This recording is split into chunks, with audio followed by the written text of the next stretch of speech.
Okay, recording in progress. Okay, thanks very much. I just need to start this, and hopefully this works without any problems. I think so. Yes. Okay. Right. So thanks very much. Thanks to Giuseppe for making this possible. Thanks to Giorgio for organizing, and thanks in advance to Antonio, Ines, and Tomas and Giuseppe for discussing the book. What I'll do is I'll start by saying something a bit as an introduction about what I try to do in the book. And then I'll give you an example of what I do in one of the chapters of the book. So in hindsight, and everything is always much clearer in hindsight. But in hindsight, I realized that I began writing this book about 20 years ago. I was teaching. Oh, sorry, this is one-to-one. Sorry.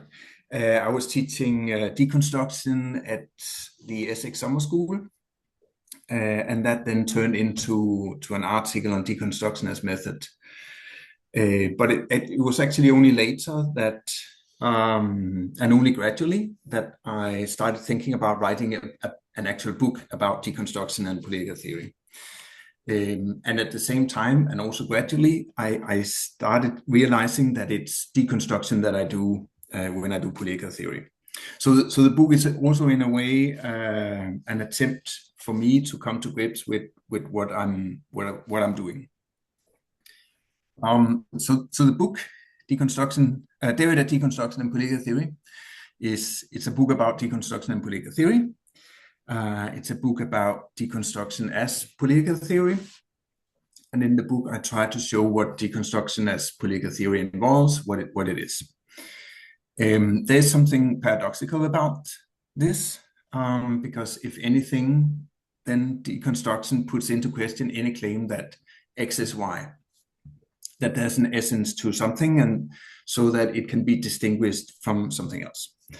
That we can put a label on a reading or an analysis and say that this is deconstruction and that this is deconstruction. Now, of course, I'm not saying that we can't say that such and such is one thing or another. I'm not saying that we can't say that 9/11 was an event or that we live in a democracy or whatever.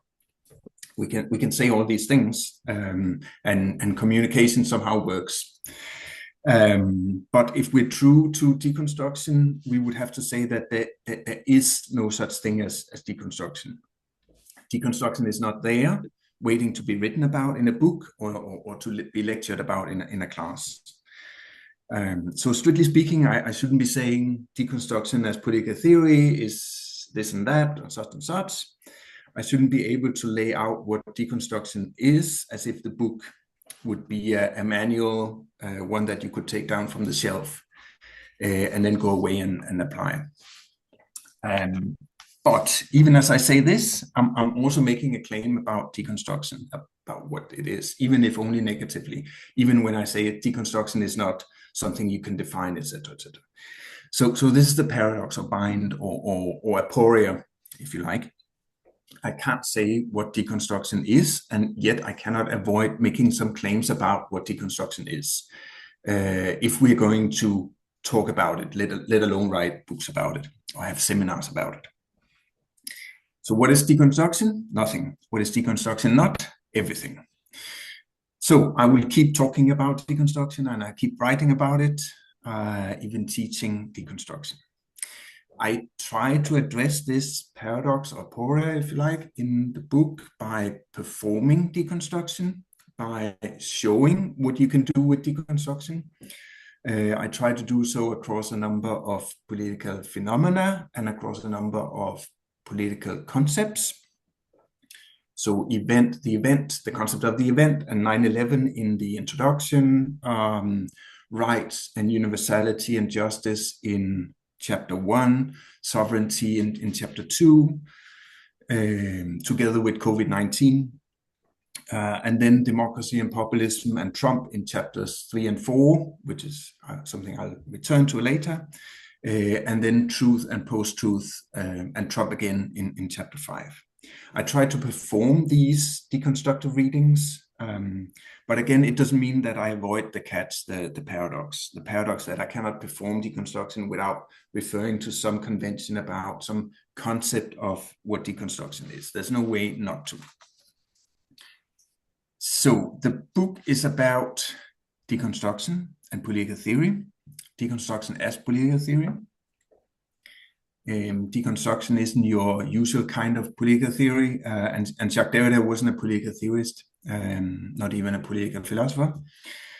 My aim has been to argue that deconstruction can be a way of doing political theory, or that we can use deconstruction as a way to do political theory, and also that it's a serious way of doing political theory. I'm aware that I'm placing myself in another bind here, because it means that on the one hand, I'm saying that political theory actually also includes something, deconstruction, that you might not have thought about as political theory because it's different from your usual kind of political theory, from what we usually recognize as political theory, which implies that we should not police the borders of political theory, and implies that the identity of political theory, what political theory is, what can be identified as political theory, that this is up for grabs. On the other hand, when I claim that we should think of deconstruction as a serious way of doing political theory, I'm also reproducing a discourse about what makes something a serious undertaking. I'm reproducing a certain image of political theory and of academic discourse more generally. Still, I insist that deconstruction is serious. In fact, I find it ironic that Derrida has had this label attached to him that he's unserious, that he's playful, because he's usually very serious, dry, and not particularly funny in his writing or in his seminars. I enjoy reading Derrida, but it's not because it's fun. So that takes me to the first word in the title of the book, Derrida.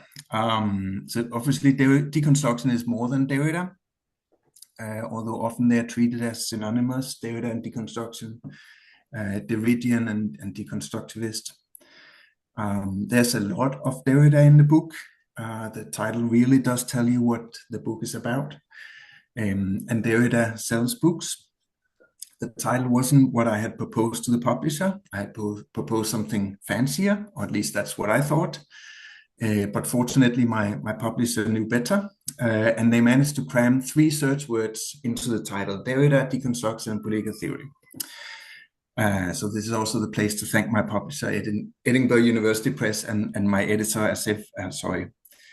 I recommend them. They're great to work with, and I've now worked with them on 3 books. But don't buy the book. Order it for your library, and then buy the paperback when it comes out.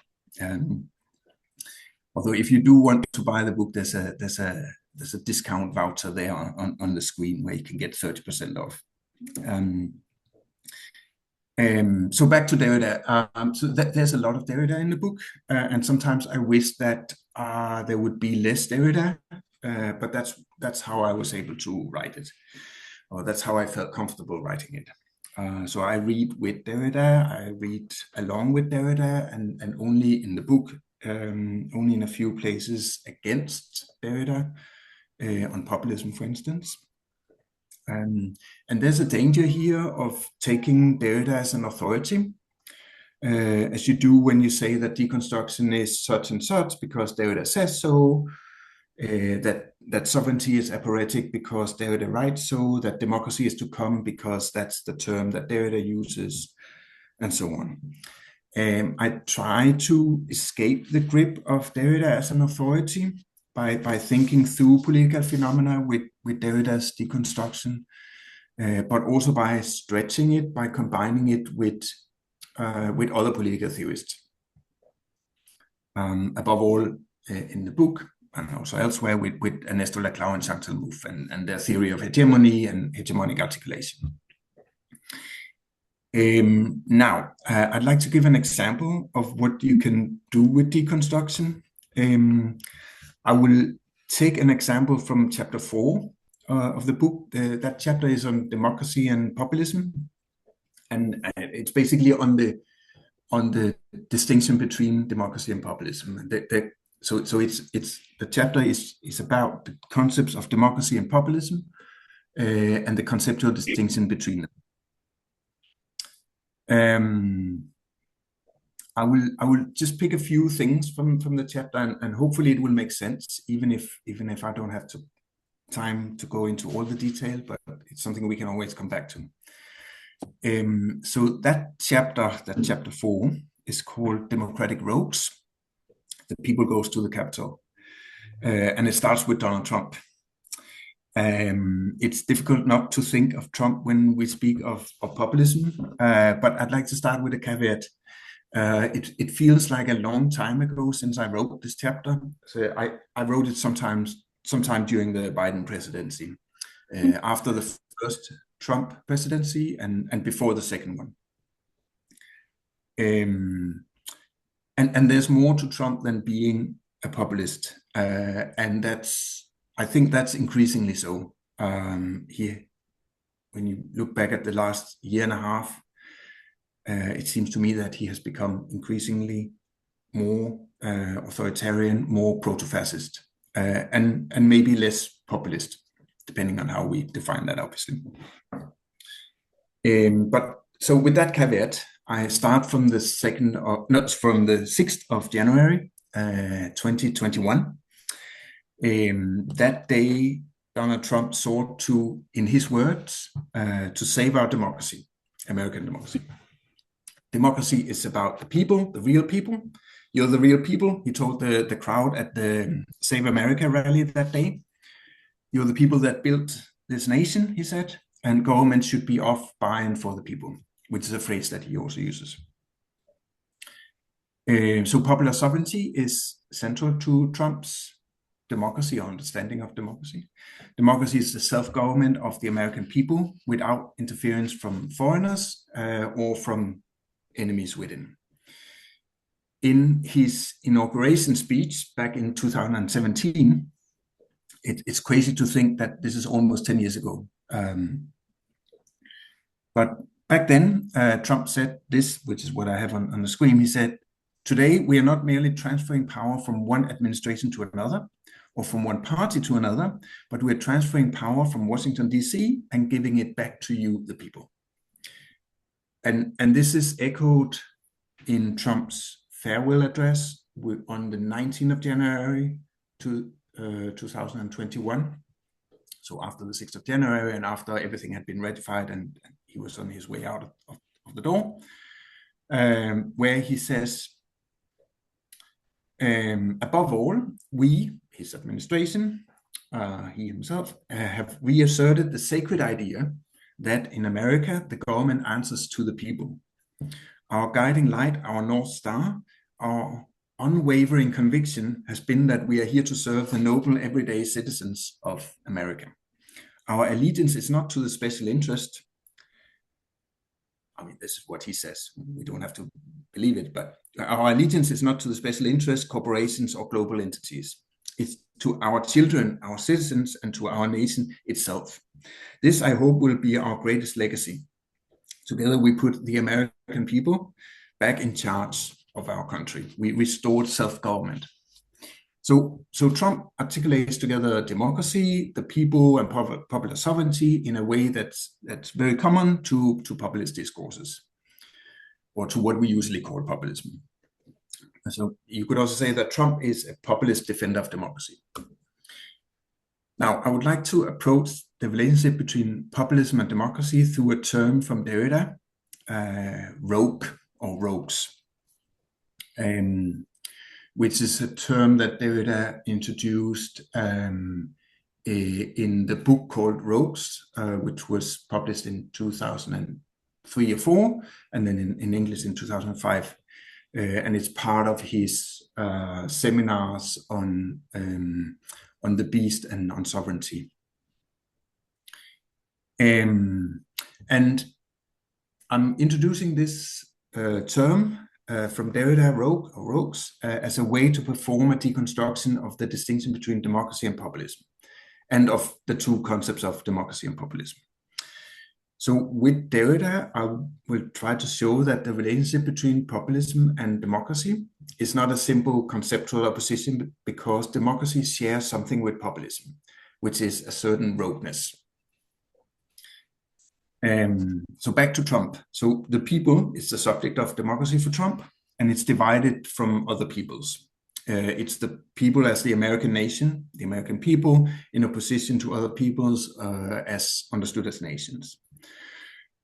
The people is also divided from its enemies within, from the media, who suppress the truth and spread fake news, from big tech, who suppress free speech and hence the truth.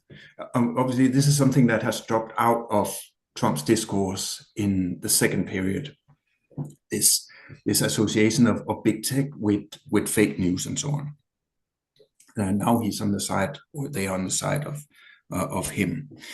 The enemies within also include the radical left Democrats, of course, and finally weak Republicans, which was very important, obviously, at the time when Congress had to ratify the result, the election result in January 2021. So they are all part of what he calls the people that tore down our nation. On January 6th, then the only way to save democracy and to make the will of the real people govern was for the weak Republicans, the weak Republican senators specifically, to come to the side of the people. We will not let them silence your voices, Trump says.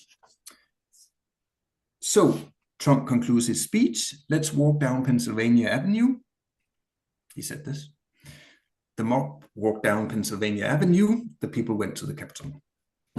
Now, we might think of the attack on the Capitol as an attack on democracy, and I think there are good reasons to think so, and especially if we consider what has happened during the second part, the second Trump presidency so far, and it's not even 1.5 years into it.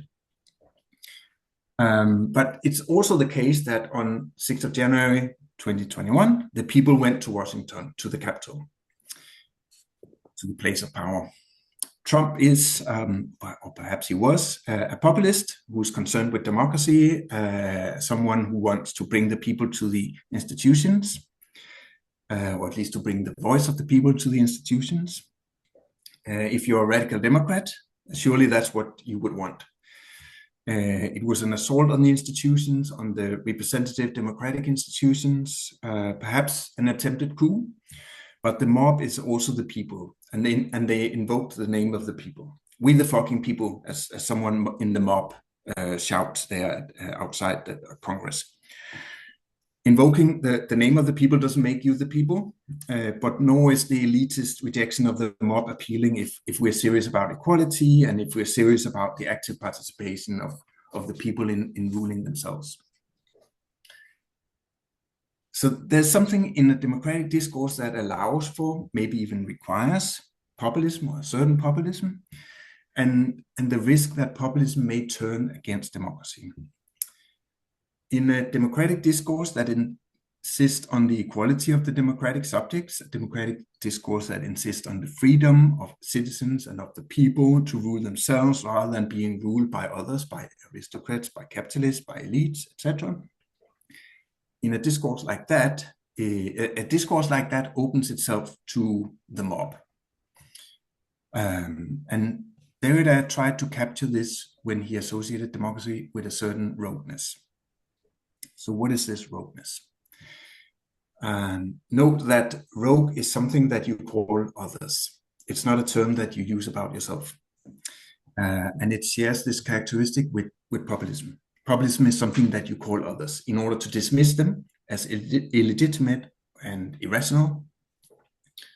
So the words, the designators, rogue and populist, the names rogue and populist, they are both descriptive and normative. And we have to pay attention to the ways in which the normative sometimes may be hidden behind the descriptive use of the terms, and to the ways in which the designators, the names, rogue and populist, they work to exclude certain kinds of practices and certain kinds of agents.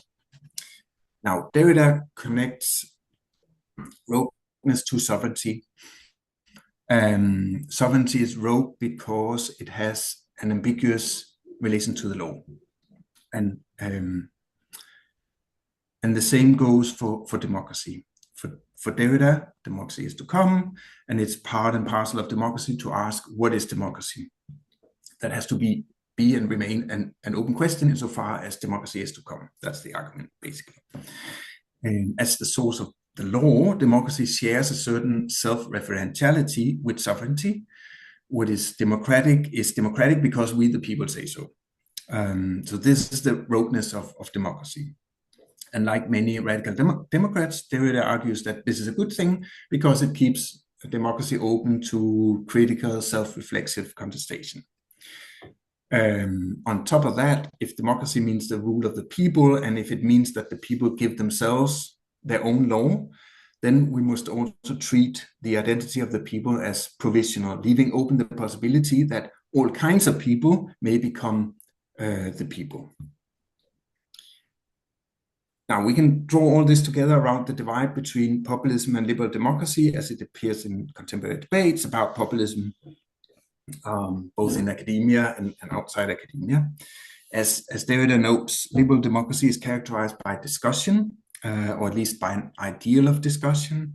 Sovereignty is the end to discussion, however. Sovereignty is the because I say so. Sovereignty is something that cannot be bound by a discussion, about a debate, or by the norms of that discussion. Liberal democracy is not just characterized by discussion, but also by the rule of law. Sovereignty stands in an ambiguous relationship vis-a-vis the law because in its unconditionality, sovereignty cannot be bound by law. So democracy may be associated with discussion and with law, but democracy is also the end of discussion when the people sovereignly asserts its will to decide what democracy should mean, and when the people creates its own law. Now, populism is obviously, as I mentioned before, it's often associated with popular sovereignty or the will of the people. It's also often associated with the opposite of liberal democracy, understood as discussion and the rule of law. Populism, this idea of populism as demagogy, as opposed to the force of the better argument of public deliberation, and populism asserts what is only an imaginary demagogical will of the people over the law, or that's the critique. So here's Derrida on populism from Rogues. One of the few places that Derrida uses the term populism,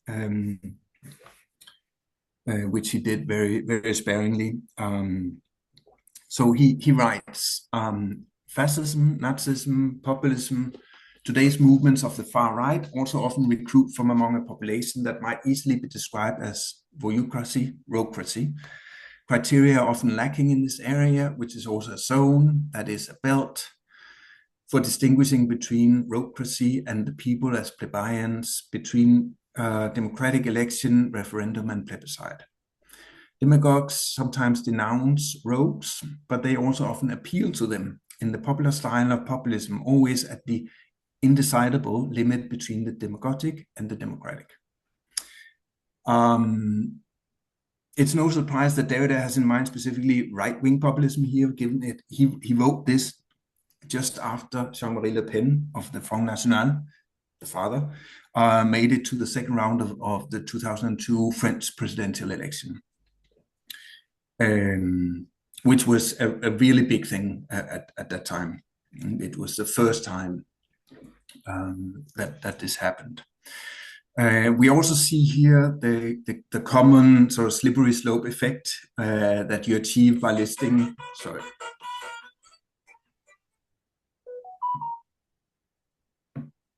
Okay, I think it's off. So we also have here this common slippery slope effect that you achieve by listing populism together with the far right, fascism, and Nazism. The description of populists here, but also in other places around here in the text, as someone who cynically exploit, these are Derrida's words, a malleable public with opportunistic rhetoric. That description of populism is also common. So Derrida articulates this common view of populism, but he also inserts the rogue into the text. The effect of that is to disturb that very view of populism. Derrida also notes the usual customary association of the term rogue, voyou, delinquents who are typically found loitering in the streets, waiting for an opportunity to take advantage of decent, law-abiding citizens. And I'd like to stress two contrasts here. First, the contrast between the rogue and the good, law-abiding citizen. And second, the contrast between the street as a space for rogueness and formal political institutions as the space for discussion and for lawmaking, obviously, but a lawmaking that's regulated by law. And both contrasts were visible on January the 6th, and then afterwards in the debates about what happened that day. So the fear of the rogue is the fear of a social and political force that cannot be controlled.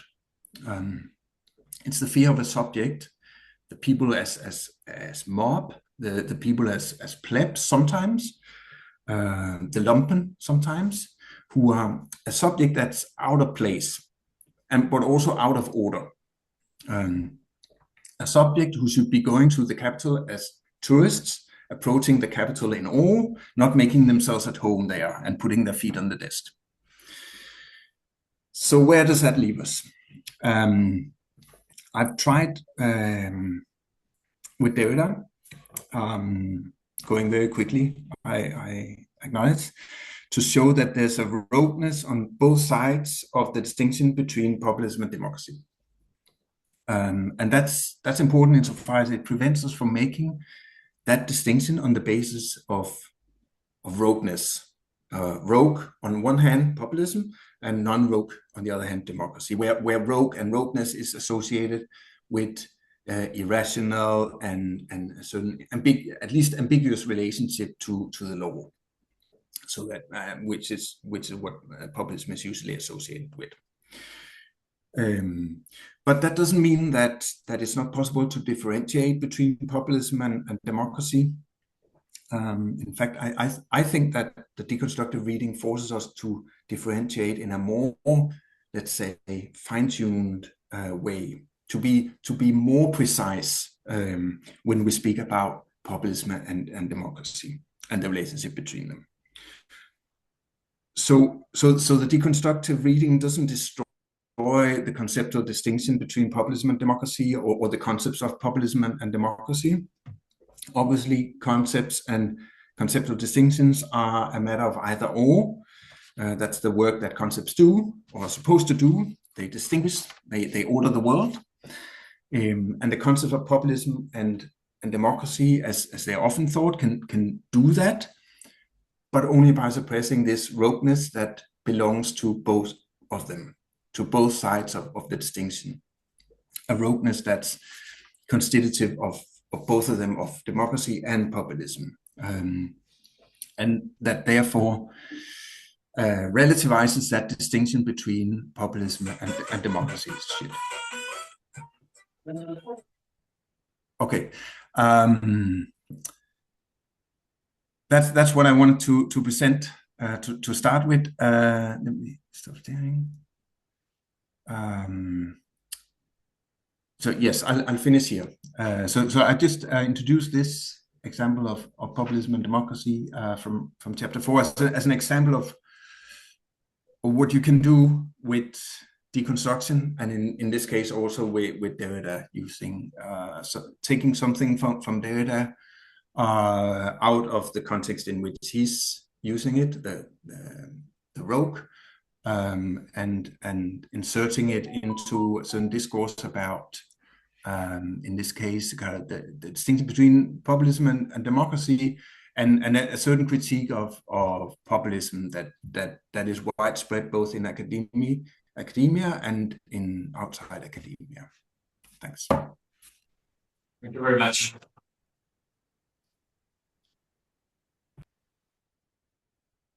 Well, now we have